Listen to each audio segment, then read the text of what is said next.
Hi, I'm Tamara Kandaker.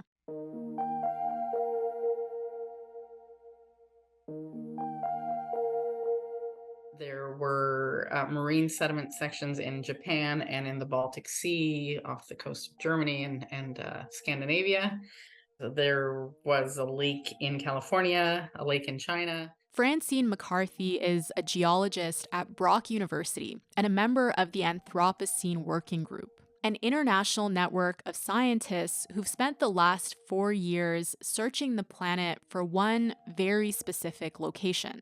The Anthropocene Working Group, since 2018, has been looking for the best place on the planet to characterize what the planet is like now and has been since the mid 20th century compared to what it has been like since the ice sheets melted almost 12,000 years ago. On Tuesday, the group announced that after a global search, they'd found it right here in Canada at Crawford Lake in Milton, Ontario. The word that's usually used, I think, to describe it is unassuming. It's pretty, but it's not spectacular. What Crawford Lake lacks in awe, it makes up for in geological significance, or at least that's what the Anthropocene Working Group believes. They say the sediments at the bottom of the lake hold a record of the Earth's history. And more than that, they hold evidence that we've entered a new geologic chapter, the Anthropocene. A tipping point was reached, the switch was flipped. It's a different system. It will not go back to the way it was, which is why we want to call it by a different name. The discoveries made international headlines, and it sparked debate among scientists. They're divided on whether it really does say we've entered a new epoch. A century ago, it was very much felt that humans really had negligible impacts on nature. Nature was so big, how could we possibly make a big change to this? What we're saying, in effect, by defining an Anthropocene is to say, no, actually, humans are a major geological force. And if anything, probably the most significant geological force on the planet. McCarthy and her colleagues argue that recognizing the markers of the Anthropocene at Crawford Lake would send a message that shouldn't be ignored. In all of its 4.6 billion year history, never has the Earth changed so much so fast. Anyone who has children and grandchildren should recognize that trajectory, if it's not checked, the world that at least their grandchildren will inherit may not be hospitable world for humans. So today on Front Burner, what is the significance of the discovery at Crawford Lake? What did the working group find there? Does it mean we're in a new epoch? And why can't scientists agree on what it all means? Alana Mitchell is here with me. She's a science journalist, author, and contributing editor at Canadian Geographic.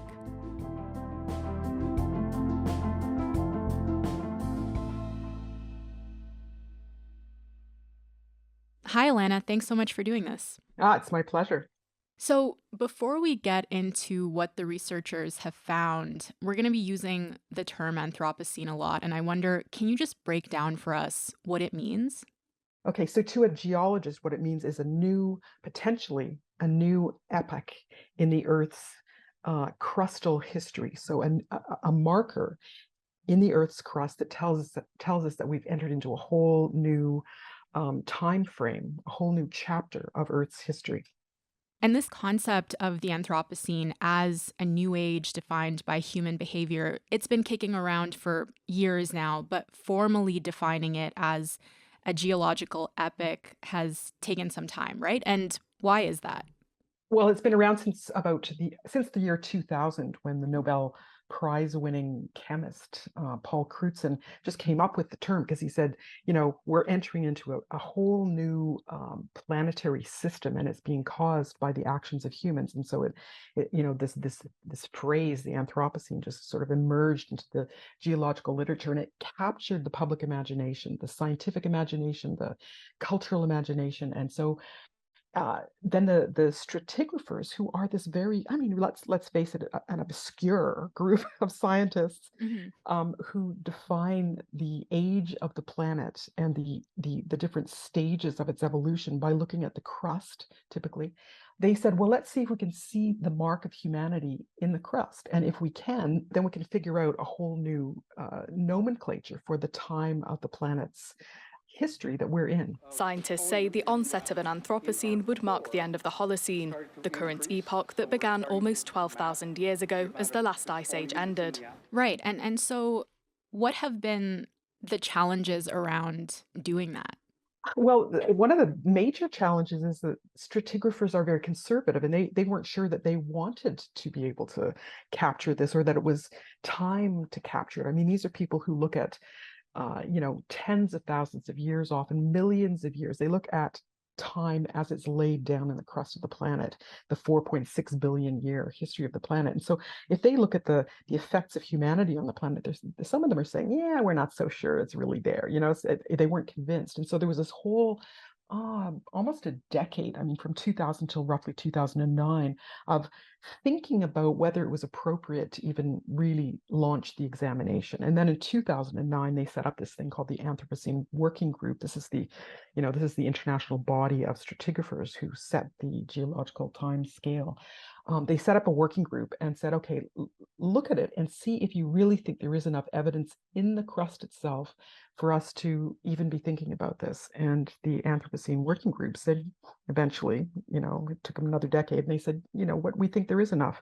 And so then the global quest began to try to find which piece of the crust, was the best representative of this time. 12 sites were identified, studied, and debated, and now Little Crawford Lake in Ontario has been chosen as the golden spike, the ideal marker showing where one epoch ends and another begins. So what makes the Anthropocene unusual or unique from the previous epochs?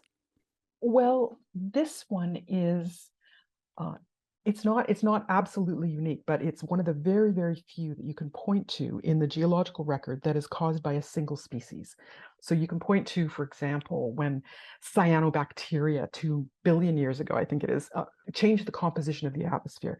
So they started to eat carbon and produce oxygen. And so all of a sudden you had a different atmospheric composition, and so different creatures began to evolve. So that was an example of a single type of creature changing the fate of the planet. And that's what geologists are saying is happening now, that our species, a single species, is changing the future of our planet.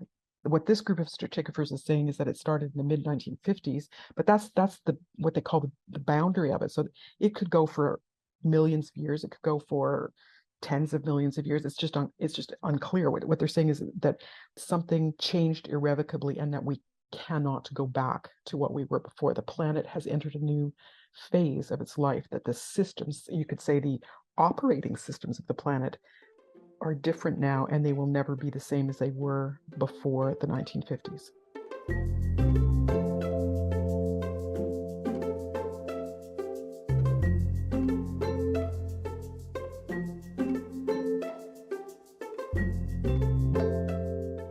The last official epoch is the Holocene, which started around 12,000 years ago after the end of the last major ice age. But for the last few decades, there is a group of scientists that's been proposing that we've actually entered a new epoch known as the Anthropocene. And the Anthropocene is defined by humans being the primary drivers of geological change. And so what have scientists been doing to confirm that? Well, they've been looking for really good examples of how to tell the difference between the Holocene and the Anthropocene. So they've been looking for chunks of the crust, for example, ice in Antarctica. They've been looking at corals. They've been looking at lakes. They've been looking at, other different bits and pieces of the Earth's crust to see not just if they can find the markers of this new epoch, but also a very, very tightly laid down timeline. So what they actually wanted was a year. They want to be able to point to, the summer of 1950 or whatever it is that they're eventually going to point to, and say that was the moment that we passed the point of no return. That was the moment everything changed.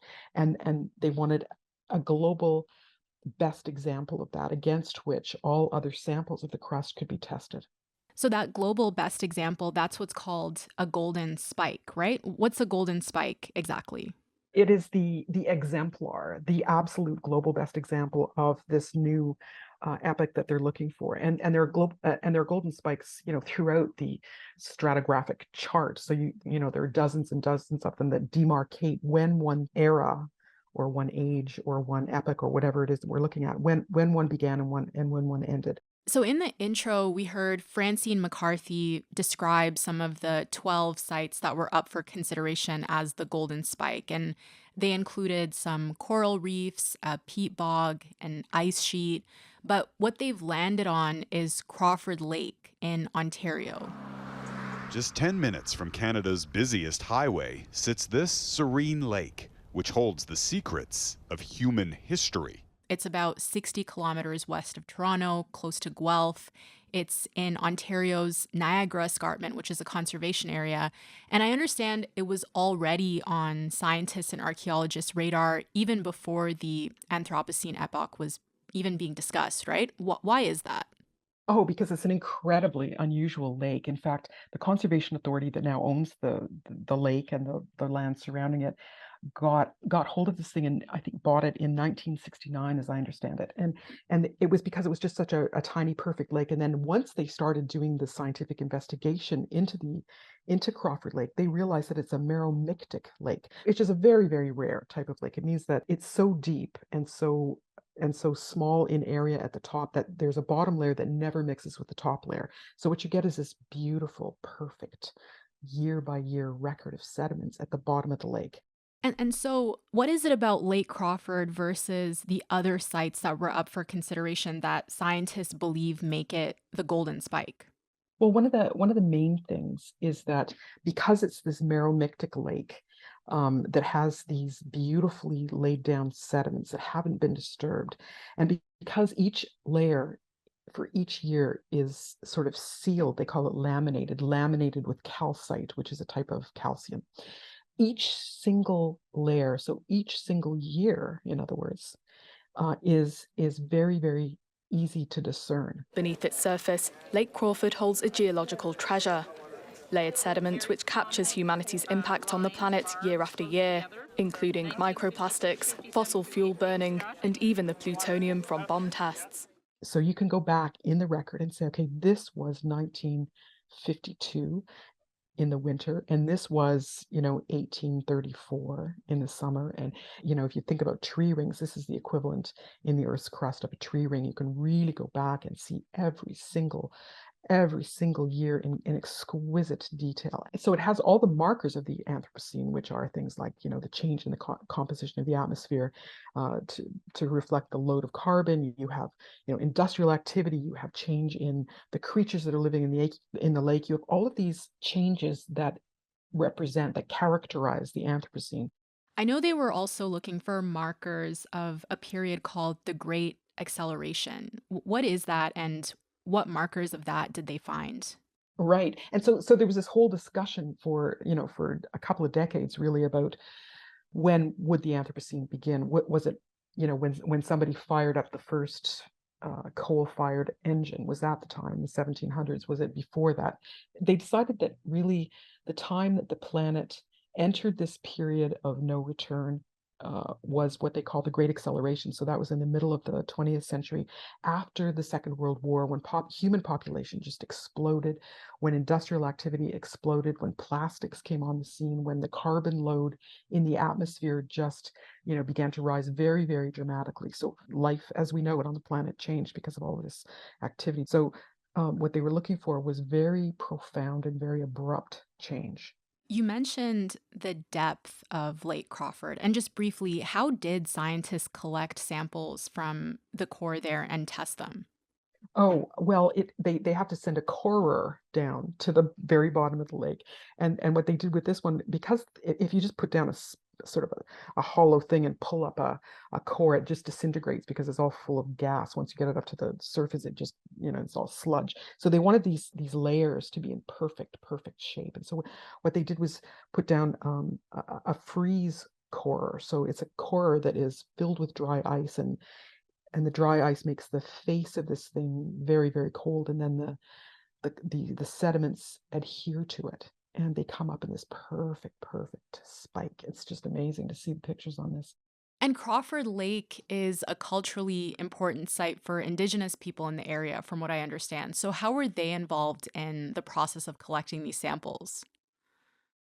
Right. Well, one of the fascinating things about the early research on Crawford Lake is that as they realized it was meromictic and therefore had all these beautiful sediments, they thought, oh, what will we find in these sediments? And in the 1970s, some of the earliest research on this lake discovered corn, the corn pollen, and that meant that there had to have been a settlement somewhere around Crawford Lake in the 14 and 1500s, and that was long before colonization, so that had to be an indigenous settlement, and that led to this extraordinarily beautiful examination of the lands around Crawford Lake that discovered all these fabulous longhouses that were, in the archaeological record. And so that told scientists and the people who owned the property as well that there had been this very very extensive indigenous settlement on the lake at one time, and that it ended. In order for Dr. McCarthy to get her final core, she sought and received permission from the indigenous communities to take a core. And she told me that it's probably going to be the very last core that anybody will ever take out of that lake, because to the indigenous people who are caregivers of the lake, they consider the lake to have a personality, and it was very painful for them to give permission for this core to be taken. So they are the keepers of the soul of the lake.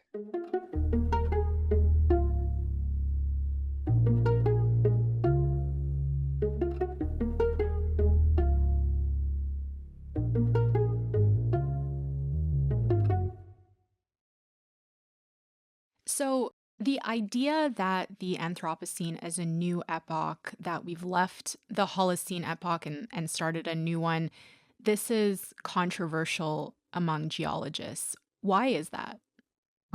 It's incredibly controversial among geologists, and it's controversial in sort of two different ways. On one hand, you have very conservative stratigraphers who are geologists who look at the sediments in the core. It's a very, very rigid, quite a bureaucratic enterprise. And they say, some of them are saying, well, we don't have enough evidence that this is irrevocable, that we have actually moved past something that cannot be healed in the crust.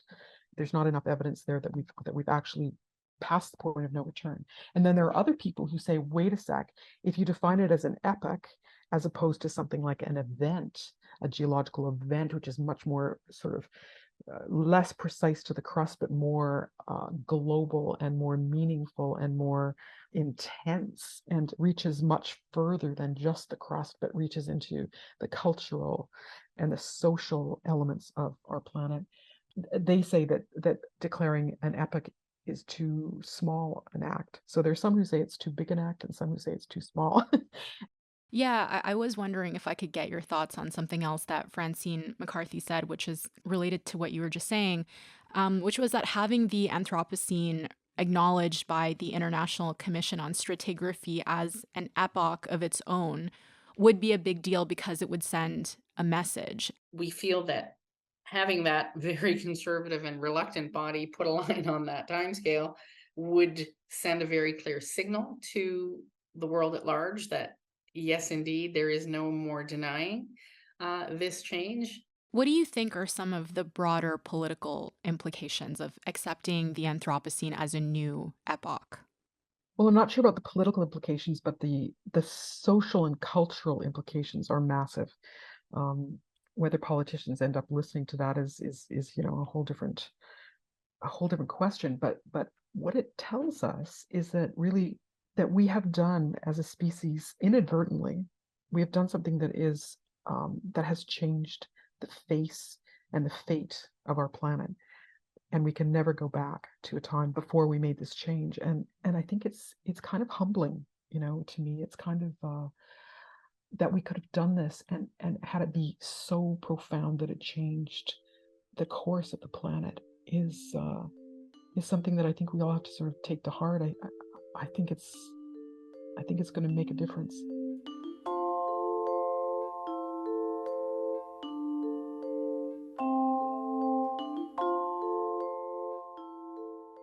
So the Anthropocene Working Group has chosen Crawford Lake as the golden spike, but it's not official yet, right? It still has to go through several more rounds of voting by other bodies. Regardless of what happens, what kind of impact has this conversation already had on the scientific community?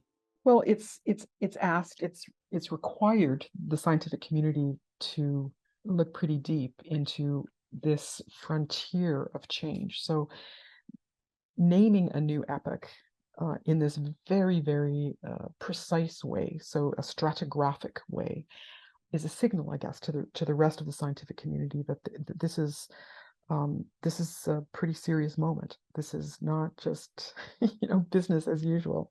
The fact that the Anthropocene is being proposed as an epoch, despite how little time has passed and that we're still living in it, what does that say about the impact humans are having on the planet?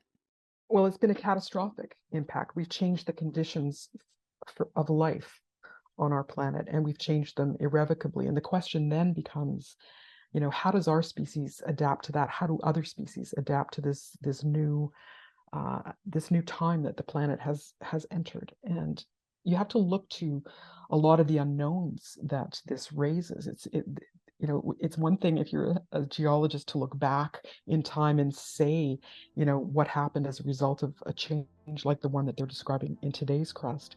But it's something else to say, okay, we have already changed things to this degree, and now what happens?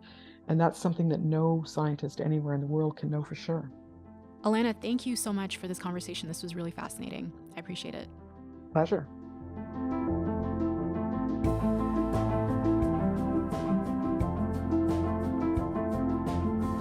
All right, that's all for today. I'm Tamara Kandaker. Thank you so much for listening to Front Burner.